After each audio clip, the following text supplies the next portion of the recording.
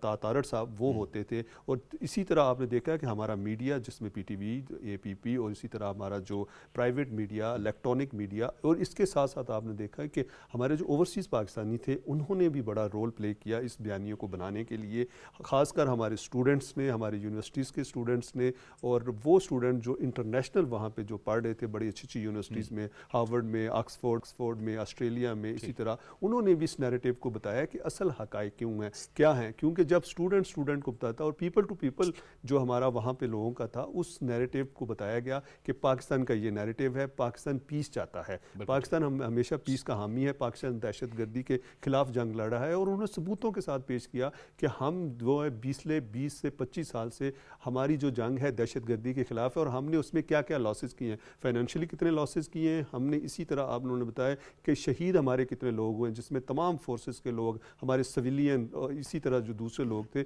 تو پھر جب یہ تمام چیزیں ان کے سامنے رکھی گئی اور پھر ان کو بتایا گیا کہ یہ جو انڈیا جو حملے کر رہا ہے اس کا بیسک مقصد یہ ہے کہ وہاں پہ الیکشنز ہو رہے ہیں اور مودی جو ہے فاشسٹ پالیسی ہے وہ ہیجمنی قائم کرنا چاہتا ہے، تو دنیا نے اس کو بائی کیا. بالکل ٹھیک. بریگیڈیئر مسعود صاحب، آپ یہ فرمائیے گا کہ آسٹریلیا میں جو واقعہ ہوا ہے اس کے بعد اب آسٹریلین حکام نے مزید اس بات کی تصدیق کر دی ہے کہ انہوں نے بھارتی افراد پر مشتمل جو ہے یہ پورا ایک نیٹ ورک جو ہے وہ آسٹریلیا میں گرفتار کر لیا ہے. اس نیٹ ورک میں بہت سے لوگ تھے اور اطلاعات کے مطابق داعش سے ان کا تعلق تھا. داعش کے ساتھ ظاہر ہے کہ ان کے اجیت دوول جو ان کے سیکیورٹی ایڈوائزر ہیں وہ خود تسلیم بھی کرتے رہے، پاکستان کے خلاف جو پراکسی وار ہے اس کو بھی وہ تسلیم کرتے رہے دہشت گردی کے حوالے سے. آپ کو لگ رہا ہے کہ اب دنیا آواز اٹھائے گی؟ خاص کر اب امریکہ کو بھی پتہ چل رہا ہے، خود امریکہ میں جو کچھ ہوا، کینیڈا میں جو کچھ ہوا، آسٹریلیا میں ہوا، پوری دنیا کو پتہ چل رہا ہے کہ بھارتی عزائم کیا ہیں. تو سوال اب اٹھیں گے ان کے دہشت گردانہ عزائم کے حوالے سے؟ جی ہاں بالکل. پہلے مجھے یہ لنک اسٹیبلش کرنا تھا داعش کا جو انڈیا کے را کے ساتھ جو ہے. اور آپ دیکھیں کہ جو سری لنکا میں 2019 میں جو کوآرڈینیٹڈ اٹیکس ہوئے تھے چرچز پہ اور ہوٹلز میں 250 لوگ مارے گئے تھے، اور ان کو کلیم کیا نیشنل توحید جماعت نے.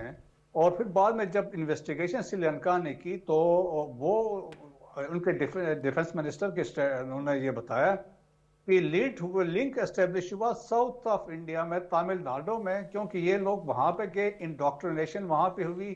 ٹریننگ انہوں نے وہاں سے کی، اور سبسیکوینٹلی آ کے یہاں پہ انہوں نے سری لنکا میں حملے کیے. اور اشرف غنی کے دور حکومت میں ایک کیمپ تھا افغانستان میں، وہ ریڈ کیا سیکیورٹی فورسز افغانستان کے،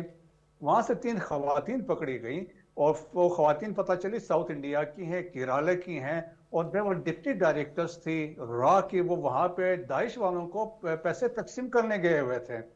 تو وہ دیکھیں وہاں سے بھی لنک بنتا ہے. اور ویسے بھی رپورٹس تھی پیچھے کی 20 ایسے انڈین کمپنیز تھی، دے ور رپورٹڈ کہ وہ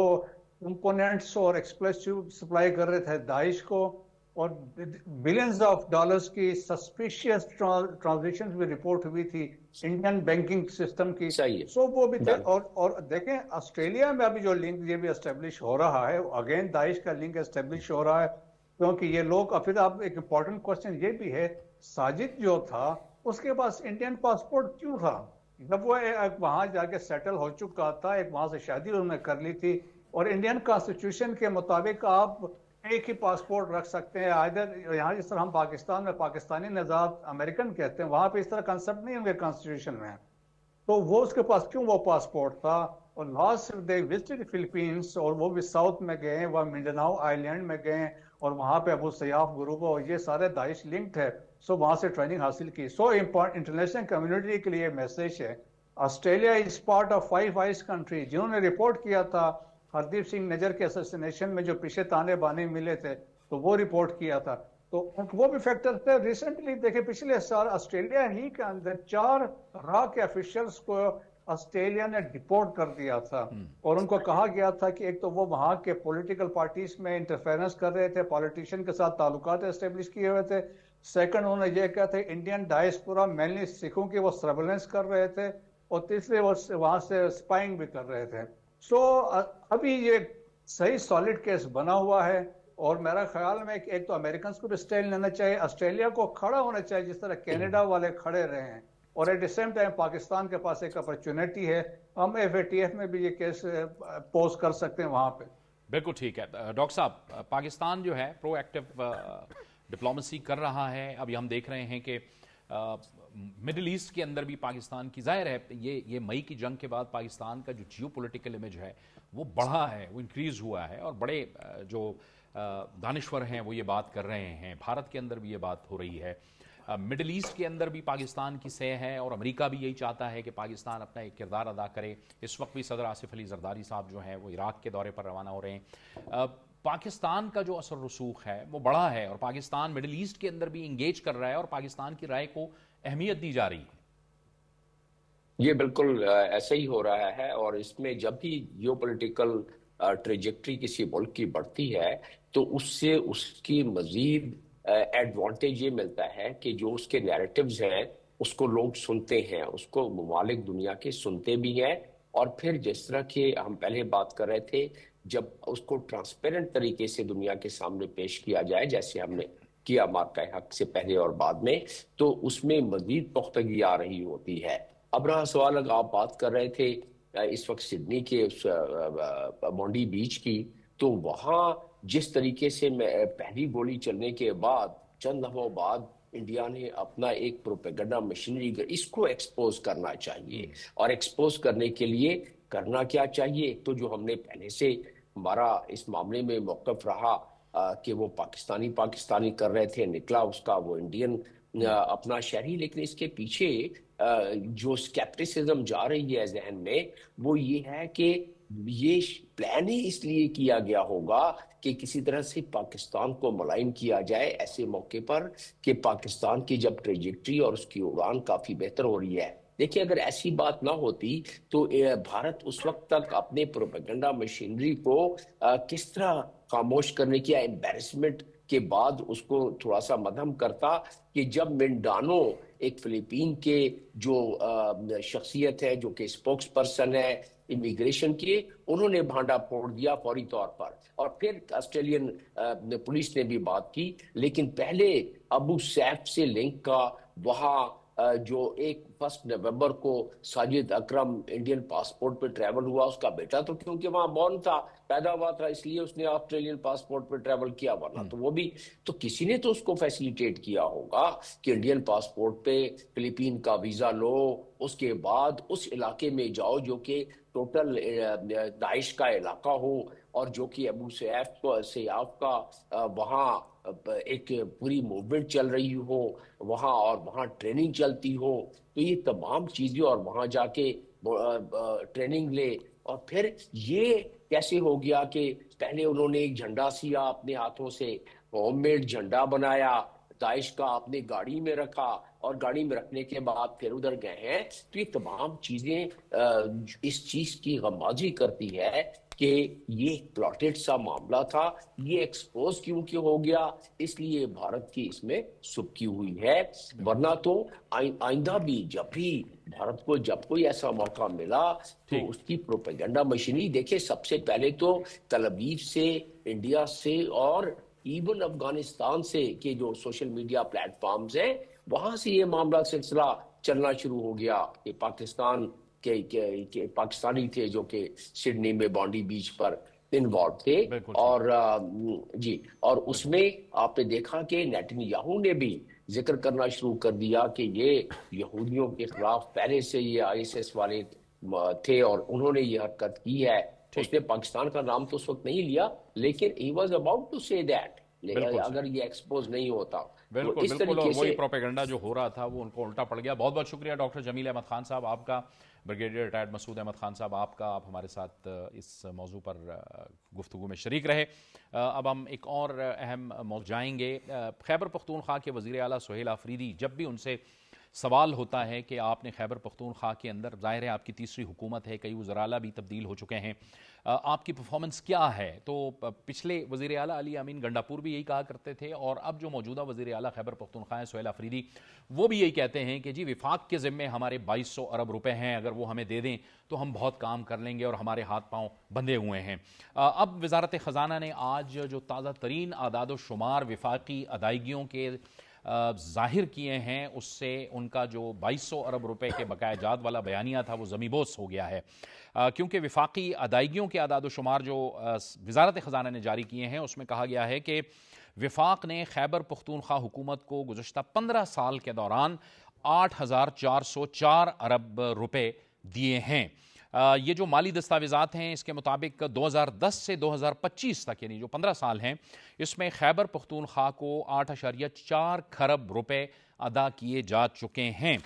اس کا پھر بریک ڈاؤن بھی باقاعدہ دے دیا گیا ہے، جس میں کہا گیا ہے کہ 2010 سے این ایف سی کے تحت خیبر پختونخوا کو آج تک 5867 ارب روپے مل چکے ہیں. اس کے ساتھ ساتھ این ایف سی کے تحت جو ادائیگیاں ہوتی ہیں وہ ہر 15 دن بعد ہوتی ہیں. اس مد میں بقایا جات بالکل بھی نہیں ہیں. ایک اور جو 2010 سے جو ایک اسٹریٹ ٹرانسفر ہے پیسوں کی، اس میں خیبر پختونخوا کو 482.78 ارب رائلٹی کی مد میں دیے جا چکے ہیں، جی ڈی ایس کی مد میں دیے جا چکے ہیں، اور ایکسائز وغیرہ کی مد میں بھی دیے جا چکے ہیں. نئے جو ضم شدہ اضلاع ہیں، جو پہلے قبائلی علاقے تھے اب وہ ضم شدہ اضلاع ہیں، ان کے لیے وفاق نے 2019 سے اب تک اپنے حصے سے 704 ارب روپے ادا کیے ہیں. اس کے ساتھ ساتھ وزارت خزانہ نے یہ بھی کہا ہے کہ پچھلے کئی سالوں میں آئی ڈی پیز کے لیے وفاق نے اضافی پیسے خیبر پختونخوا کو دیے ہیں، اور یہ جو پیسے ہیں یہ ہیں 117.166 ارب روپے. اس کے ساتھ ساتھ جو پی ایس ڈی پی کے منصوبے ہیں، وفاق کے جو وفاقی ترقیاتی پروگرام میں خیبر پختونخوا کے لیے جو منصوبے ہیں، اس میں 115 ارب روپے دیے جا چکے ہیں. وزارت خزانہ یہ بھی وضاحت کرتی ہے کہ جن منصوبوں میں پیمنٹ نہیں کی گئی ہے، اس کا مطلب یہ ہے کہ ان منصوبوں پر کام نہیں ہوا، ان کے لیے رقوم کا اجرا خودکار نہیں ہے، وہ کارکردگی کی بنیاد پر ہوتا ہے. یہ جو اعداد و شمار ہیں وفاق کی جانب سے، وزارت خزانہ کی جانب سے جو ظاہر کیے گئے ہیں، اس نے خیبر پختونخوا کے وزیر اعلیٰ کے اس بیانیے کے ظاہر ہے کہ وہ کہتے ہیں کہ وفاق نے ہمارے جو مالی حقوق ہیں وہ روک رکھے ہیں، اس کو بالکل رد کر دیا ہے. وفاقی حکومت کہتی ہے کہ ہم خیبر پختونخوا کو سلامتی، بحالی، انضمام اور ترقی کے تمام جو چیلنجز ہیں اس میں شفاف، منصفانہ اور کارکردگی پر مبنی مالی معاونت فراہم کرنے کے لیے تیار ہیں. ہم پہلے بھی کرتے رہے ہیں اور آئندہ بھی کرتے رہیں گے. تو ان الفاظ کے ساتھ بہت شکریہ زید بن انعام صاحب، آپ ہمارے ساتھ شریک رہے. بابر گورسی آپ کا بھی بہت بہت شکریہ. جاوید اقبال کو آج کے پروگرام سے اجازت دیجیے. اللہ حافظ.